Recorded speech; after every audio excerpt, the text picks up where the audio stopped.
Ladies and gentlemen, today I want to talk about something that might feel counterintuitive, but is one of the most powerful lessons you can learn in life: how to emotionally detach. Now you might ask, Jim, why would I want to detach from my emotions? Because if you can learn how to master this skill, it will not only serve your peace of mind, but also empower you to make clearer, better decisions. We tie our emotional state to the outcome of our actions. We do something, and if it works out exactly as we hoped, we're elated. If it doesn't, we feel deflated, maybe even defeated. But here's the truth: outcomes are never fully in our control. You can control your actions, your decisions, your commitment, but there's always a multitude of external factors that play into the result. When you base your sense of fulfillment solely on the outcome, you put your happiness in the hands of chance. And that's no way to live, is it? The beauty of focusing on your efforts is that it shifts your attention back to where your power truly lies within you. You can control how much time, energy, and thought you put into a project. You can control the quality of your work, the strategies you employ, and the way you manage your time and emotions along the way. When you do this, every step becomes a victory, because every effort is an investment in your growth. Whether the external result is favorable or not, you win because you gave it your best. Think of it like planting seeds. You can't force a seed to grow. What you can do is provide the right conditions: good soil, enough sunlight, proper watering. Some seeds will sprout beautifully, others may not, but the quality of your care remains the same. That's how life works too. If you obsess over the harvest and forget to tend to the soil, you'll miss the entire process that truly matters. When you let go of obsessing over outcomes, you create space for real growth and fulfillment. This isn't about giving up on goals. No, you should set big goals. But once they're set, shift your focus to the daily actions that will move you forward. Success, real success, is about progress, not perfection. The more you focus on what you can do today, right now, the more empowered and grounded you'll feel. And trust me, when you detach from the outcomes tend to take care of themselves. The journey, my friends, is where the magic happens. Focus on the process and the results will follow. This is one of the most liberating principles in life, and it's essential if you want to emotionally detach in a healthy way. Too many people spend their time, their energy, and their emotions trying to control things that are beyond their reach. They worry about what other people think, how others behave, the economy, the weather, things that are completely outside of their influence. And that's where emotional turmoil comes from, trying to control what you simply cannot control. Now, there's a lot of power in accepting this reality. Once you realize that some things are out of your hands, you also begin to realize where your real power lies. It's in how you react, how you respond, and how you approach the situations in your life. It's in your attitude, your actions, and your decisions. That's what you have control over. And when you focus on controlling these aspects of your life, something remarkable happens. You start to feel more at peace. You stop chasing perfection and start working with what's real, what's present. Let me give you an example. Imagine you're planning an event outdoors. You've done everything right, planned the schedule, invited the guests, prepared the venue, but when the day comes, the weather isn't cooperating. Now you have two choices. You can get upset, angry, and frustrated because the weather isn't what you wanted, or you can adjust your plans. Maybe you move the event indoors, or provide umbrellas, or adjust the schedule. The key here is that while you can't control the weather, you can control how you respond to it. And that's how it is in life. You don't control the circumstances, but you absolutely control how you show up in those circumstances. When you focus your energy on what you can do, what actions you can take, and how you can adapt, you become less stressed and more empowered. You stop wasting time on things that are out of your hands and start investing in things that are within your reach. The more you practice this, the easier it becomes. Emotional detachment doesn't mean you stop caring. It means you stop worrying about the things that don't serve you. You accept life's uncertainties and focus on what's within your grasp, your mindset, your effort, and your response.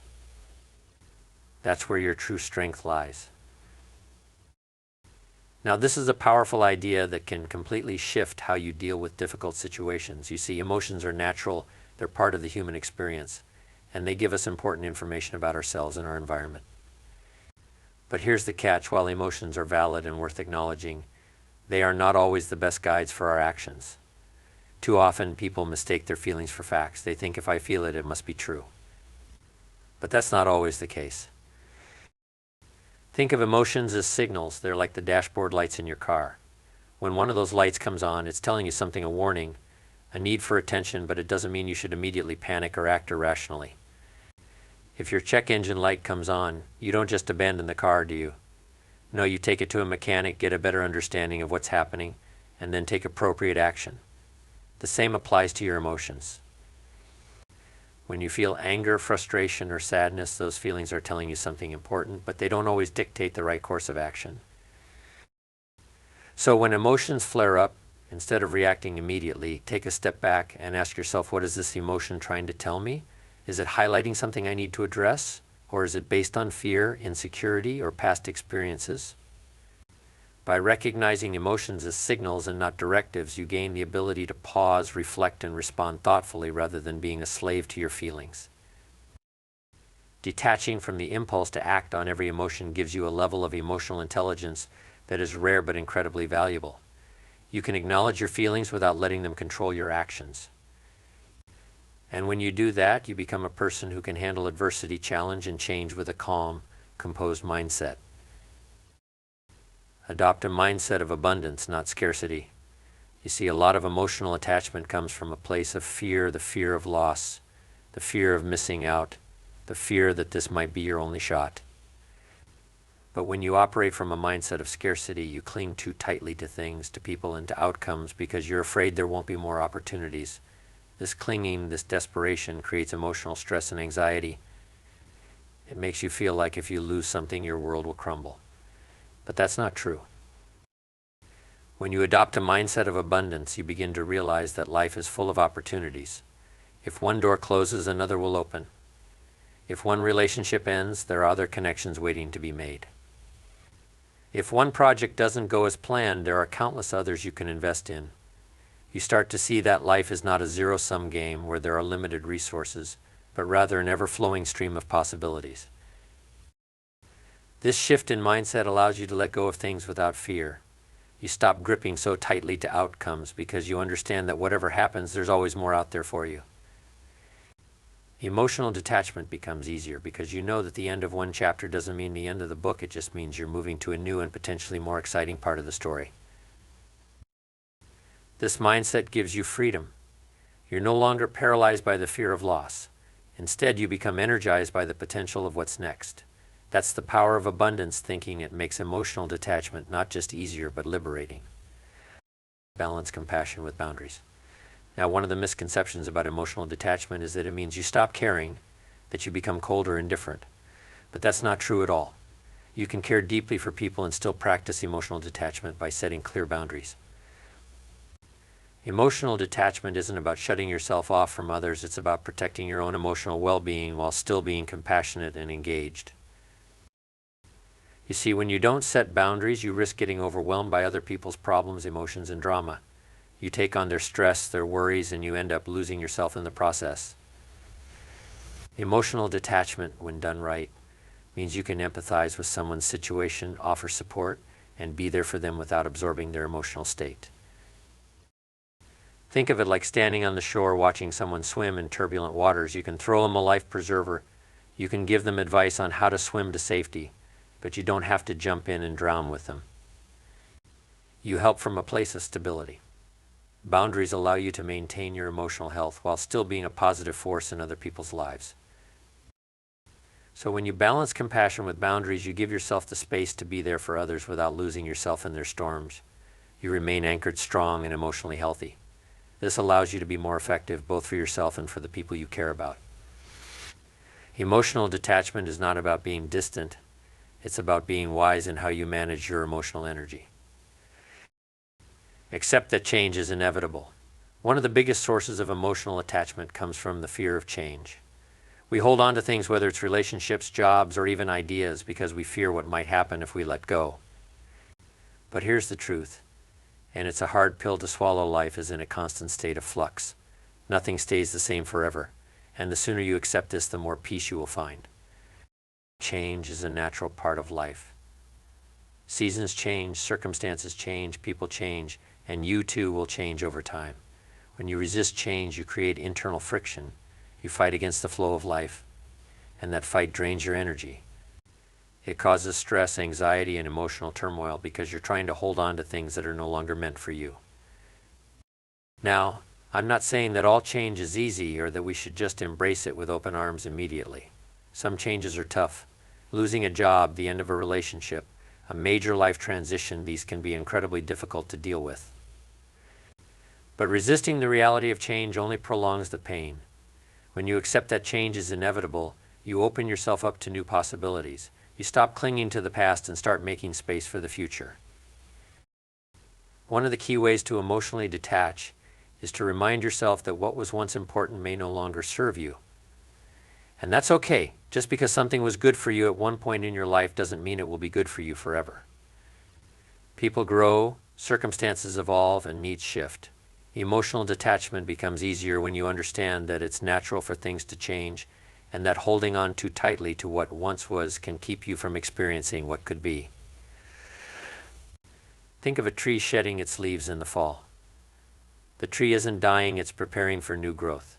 It lets go of what it no longer needs so that when the time is right, it can bloom again. We're much the same. Letting go of the past, of expectations, or of situations that no longer fit who you are now isn't an act of defeat, it's an act of renewal. So instead of fearing change, learn to embrace it as a sign that life is moving forward. Trust that every change, no matter how difficult, is making space for something new. When you stop resisting change and start seeing it as part of the process of life, you'll find that emotional detachment comes more naturally. You'll stop fighting the current and instead learn to navigate it with grace. The more you accept change, the more adaptable, resilient, and emotionally balanced you become. This acceptance allows you to live with a sense of freedom. You're no longer bound by the fear of losing what you have, because you understand that even if things change, you will adapt, you will grow, you will move forward. And that's the essence of life itself. Detach without disengaging. This is a critical point that often gets misunderstood when we talk about emotional detachment. People sometimes think that to detach emotionally, they need to become distant, cold, or indifferent. But that's not true. In fact, emotional detachment, when done right, allows you to be more present, more engaged, and more connected to life, just without being weighed down by emotional baggage or unhealthy attachments. Let's make this clear. Emotional detachment isn't about withdrawing from life or relationships. It's about participating fully without letting the highs and lows of emotions dictate your every move. It's about living with a sense of balance where you are deeply involved in your work, your relationships, and your passions, but you are not controlled by the fear of loss, the pressure of perfection, or the stress of outcomes. Think about it. When you're emotionally attached to something or someone, your entire sense of well-being is tied to how things turn out. You can become obsessive about the result. You may cling too tightly to relationships, push yourself too hard in your career, or stress endlessly over things that are outside of your control. But when you practice emotional detachment, you create space for both yourself and the people or projects around you. You give yourself the freedom to invest fully in life without the anxiety that comes from feeling like everything is riding on the outcome. It's like the difference between holding something in your open hand versus clutching it tightly in a fist. When your hand is open, you allow things to come and go naturally without force or resistance. You're still fully involved in life, but you're not suffocating what you care about. You're not trying to control it or dictate how it unfolds. You engage with people, with work, with your passions, but you do so with a sense of ease, knowing that you don't need to cling to anything for your happiness. Emotional detachment also allows you to be more compassionate and empathetic. When you're not consumed by your own emotional responses, you can be more present for others. You're able to listen more deeply, connect more authentically, and support people without losing yourself in their emotions or problems. This type of engagement is far healthier because you're grounded, stable, and secure in yourself. Here's the beauty of it: when you detach from emotional overinvestment, you become more effective in every area of your life. In your career, you'll find that you're able to think more clearly, make better decisions, and adapt more quickly to change. In your relationships, you'll notice that you're more patient, understanding, and capable of handling conflict without falling apart. You don't disengage, you engage more fully, but with the right mindset, one that's not swayed by emotional turbulence. So remember, emotional detachment is not about retreating from life. It's about being fully present, fully engaged, but with the wisdom to not let your emotions steer the ship. It's about striking the delicate balance between caring deeply and holding lightly. And when you do that, you free yourself to experience life more fully, more joyfully, and with far less emotional weight. You become both more connected and more liberated at the same time. And that, my friends, is the essence of emotional detachment, a state of being where you live fully but not fearfully, connected but not dependent.